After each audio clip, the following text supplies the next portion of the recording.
ಚೆನ್ನಾಗಿ ಬೆಂದಿದೆ.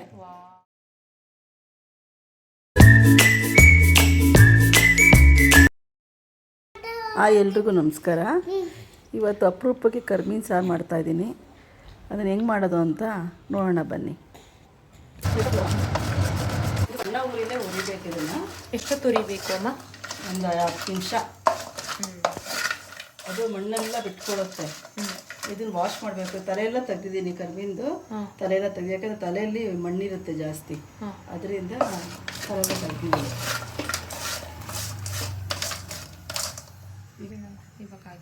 ಈಗ ಆಗಿದೆ. ಆಫ್ ಮಾಡ್ತಾಯಿದ್ದೀನಿ ಸ್ಟವ್. ಈಗ ವಾಶ್ ಮಾಡ್ಕೊಬೇಕು. ಇದೊಂದು 7-8 ಸಲ ಆದರೂ ತೊಳಿಬೇಕು ಚೆನ್ನಾಗಿ. ಸ್ವಲ್ಪ ನೀರು ಇಟ್ಕೊಂಡು ಚೆನ್ನಾಗಿ ವಾಶ್ ಮಾಡಬೇಕು. ಆದರೆ ಇದು ಸಣ್ಣ ಸಣ್ಣ ಮರಳು ಥರ ಇರುತ್ತೆ. ವಾಶ್ ಮಾಡ್ಕೊಬೇಕು. ಇದನ್ನು ಒಂದು 10 ನಿಮಿಷ ಬಿಟ್ಬಿಡ್ತೀನಿ ಹಾಗೆ ನೆನ್ಕೊಳ್ಳಿದ್ದು. ಆಮೇಲೆ ವಾಶ್ ಮಾಡ್ತೀನಿ. ಚೆನ್ನಾಗಿ ಮರಳೆಲ್ಲ ಬಿಟ್ಟಿರುತ್ತೆ, ಮಣ್ಣೆಲ್ಲ.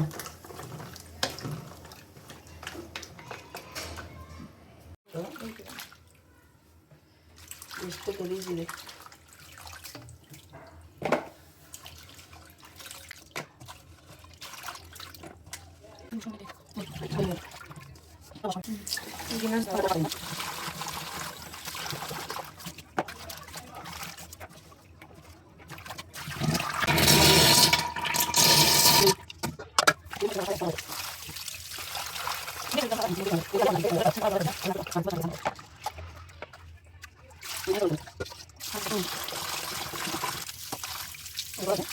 ಕುಕ್ಕರ್ ಇಡ್ತಾ ಇದ್ದೀನಿ.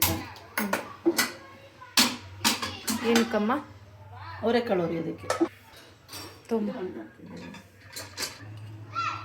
ಸ್ವಲ್ಪ ಎಣ್ಣೆ ಹಾಕ್ಕೊಳ್ತಾ ಇದ್ದೀನಿ. ಸ್ವಲ್ಪನೇ ಅವರೆಕಾಳು ಸಾಕು, ಜಾಸ್ತಿ ಹಾಕೋಬಾರ್ದು. ಎಷ್ಟು ಹಾಕ್ತಾರೆ.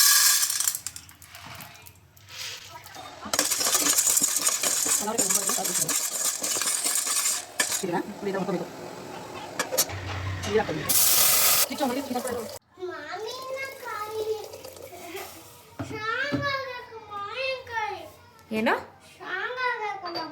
ಮಾವಿನಕಾಯಿ ತಿಂದರೆ ಸ್ಟ್ರಾಂಗ್ ಆಗ್ತಾರಾ? ಯಾರು ಹೇಳಿದ್ದು? ಇದಕ್ಕೆ ಎಷ್ಟು ಬೇಕಷ್ಟು.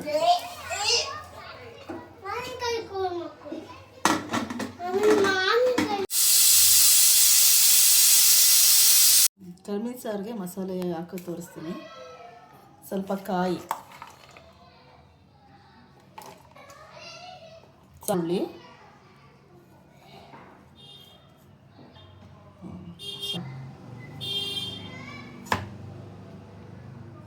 ಒಂದು ಟೊಮೆಟೊ, ಮತ್ತು ಇದು ನಿಂಬೆಹಣ್ಣು ಗಾತ್ರದ್ದು ಹುಣಸೆಹಣ್ಣು ನೆನೆಸಿಟ್ಕೊಂಡಿದ್ದೀನಿ, ಅದನ್ನು ಹಾಕ್ತೀನಿ ಇವಾಗ.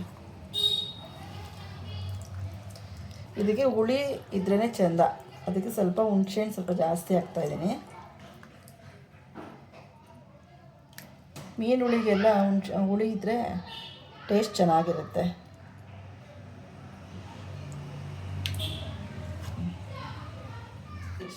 ಮತ್ತೇನು ಹಾಕ್ಬೇಕಮ್ಮ?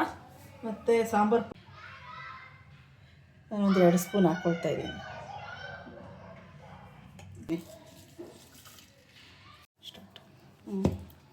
ಈಗ ಮಸಾಲೆ ರುಬ್ಬಾಗಿದೆ. ಇದು ನೋಡಿ, ಈ ಥರ ಮಸಾಲೆ ರುಬ್ಕೋಬೇಕು. ಈ ಥರ ರುಬ್ಕೊಂಡಿದ್ದೀನಿ ನಾನು. ಆಗಿದೆ ಇದು. ಈಗ ತೆಗಿತಾ ಇದ್ದೀನಿ.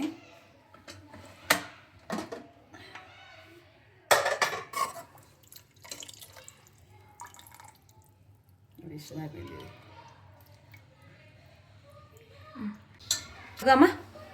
ಈಗ ಪಾತ್ರೆಯಲ್ಲಿ ಒಗ್ಗರಣೆ ಮಾಡ್ಕೊಳ್ಳೋಣ. ಕುಕ್ಕರ್ ಇಟ್ಟಿದ್ದೀನಿ. ಈಗ ಒಗ್ಗರಣೆಗೆ ಸ್ವಲ್ಪ ಎಣ್ಣೆ ಹಾಕ್ತಾಯಿದ್ದೀನಿ. ಸ್ವಲ್ಪ ಸಾಸಿವೆ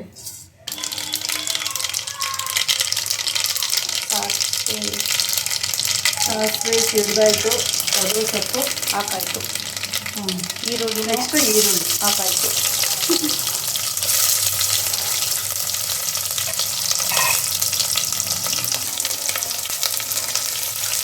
ಸ್ವಲ್ಪ ಅರಿಶಿನ ಹಾಕಿದ್ದೀನಿ.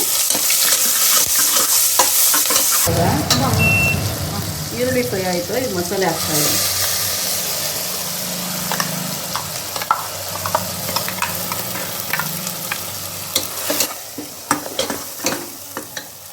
ಅಮ್ಮ, ಇವಾಗ ಕರ್ಮೀನ್ ಹಾಕ್ತೀಯಲ್ವಮ್ಮ, ಸ್ಮೆಲ್ ಬರಲ್ವಾ? ಮಾಮೂಲಿ ಕರ್ಮೀನ್ ಸ್ಮೆಲ್ಲು ಸ್ವಲ್ಪ ಇರುತ್ತೆ ಅಷ್ಟೇ. ಚೆನ್ನಾಗಿ ವಾಶ್ ಮಾಡಿದ್ದೀವಲ್ವಾ, ಸ್ವಲ್ಪ ಬಂದೇ ಬರುತ್ತೆ. ಕರ್ಸಲ್ಲ, ಇಷ್ಟಪಡ್ತಿದ್ರೆ ಅದು ಸ್ಮೆಲ್ ಅನಿಸುತ್ತೆ ಅಷ್ಟೇ. ಇದನ್ನ ಅವರೆಕಾಳಲ್ಲಿ ಏನಕ್ಕೆ ಹಾಕಿ ಮಾಡ್ಬೇಕಮ್ಮ? ಅವರೆಕಾಳಲ್ಲಿ ಟೇಸ್ಟ್ ಬರುತ್ತೆ ಅಂತ ಹಾಕ್ತೀವಿ. ಬರೀ ಕರ್ಮೀನ್ಗೆ ಅವರೆಕಾಳು ಹಾಕಿ ಮಾಡೋದು. ಕೆಲವ್ರು ಹಾಕ್ತಾರೆ, ಕೆಲವ್ರು ಹಾಕಲ್ಲ. ನಾವು ಹಾಕ್ತೀವಿ. ಇಬ್ಬರೊಬ್ಬರು ಏನು ಬರುತ್ತೋ ಆ ಥರ ಮಾಡ್ಕೊತೀವಿ ಅಷ್ಟೇ. ಸಾಂಬಾರ್ಗೆ ಎಷ್ಟು ಬೇಕೋ ಅಷ್ಟು ನೀರು ಹಾಕಿದ್ದೀನಿ. ಇವಾಗ ಎಕ್ಸ್ಟ್ರಾ ಒಂದು ಸ್ವಲ್ಪ ಹುಳಿ ಹಾಕ್ತಾಯಿದ್ದೀನಿ. ಹುಳಿ ಇದ್ರೇ ಚೆನ್ನಾಗಿ ಸಾಂಬಾರು. ಮುದ್ದೆಗಂತೂ ಸೂಪರಾಗಿರುತ್ತೆ, ಸಕ್ಕತ್ತಾಗಿರುತ್ತೆ. ಮಾಡಿ ಟೇಸ್ಟ್ ಮಾಡಿ ನೋಡಿ. ಇಷ್ಟು ಥಿಕ್ನೆಸ್ ಸಾಕಮ್ಮ? ಇಲ್ಲ, ಇದು ಹಾಕ್ತೀನಲ್ವ, ಈಗ ಅವರೆಕಾಳು ಕಟ್ ಹಾಕ್ತಾಯಿದ್ದೀನಿ. ಅವರೆಕಾಳು ಕಟ್ ಹಾಕ್ತಾಯಿದ್ದೀನಿ.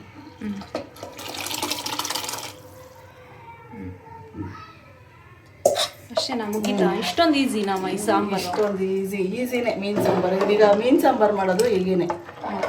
ಅಂದರೆ ಸ್ವಲ್ಪ ಗಟ್ಟಿ ಮಾಡ್ಕೋಬೇಕು ಮೀನು ಸಾಂಬಾರು. ಯಾಕಂದರೆ ಮೀನು ಹಾಕಿದ ತಕ್ಷಣ ನೀರು ಬಿಟ್ಕೊಂಡ್ಬಿಡುತ್ತೆ. ಅದರಿಂದ ಸಾಂಬಾರು ಅದು ಗಟ್ಟಿ ಮಾಡ್ಕೋಬೇಕು.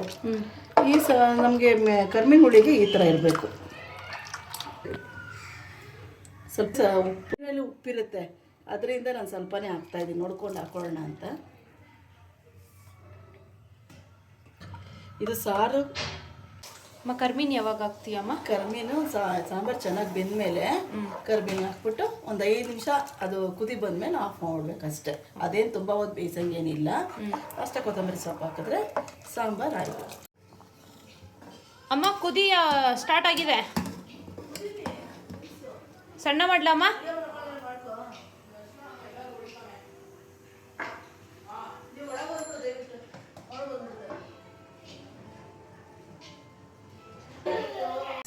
ಸಾರು ಬೆಂದಾಗಿದೆ, ಕರ್ಮೀನು ಹಾಕ್ತಾಯಿದ್ದೀನಿ. ಒಂಚೂರು ಸ್ಮೆಲ್ಲೇ ಬರ್ತಾ ಇಲ್ಲ. ಸ್ಮೆಲ್ ಬರ್ತಾ ಇಲ್ವಾ?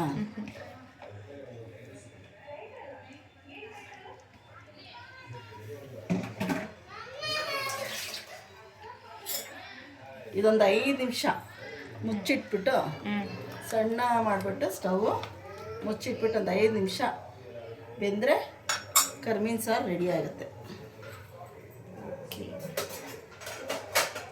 ಇಂಥ ರುಚಿ ಇದು ಗೊತ್ತಾ, ತಿಂತಾ ಇದ್ರೆ ಸೂಪರಾಗಿರುತ್ತೆ. ಈಗ ಕರ್ಮೀನ್ ಸಾರು ರೆಡಿಯಾಗಿದೆ. ಕೊತ್ತಂಬರಿ ಸೊಪ್ಪು ಹಾಕ್ತಾಯಿದ್ದೀನಿ ಇವಾಗ.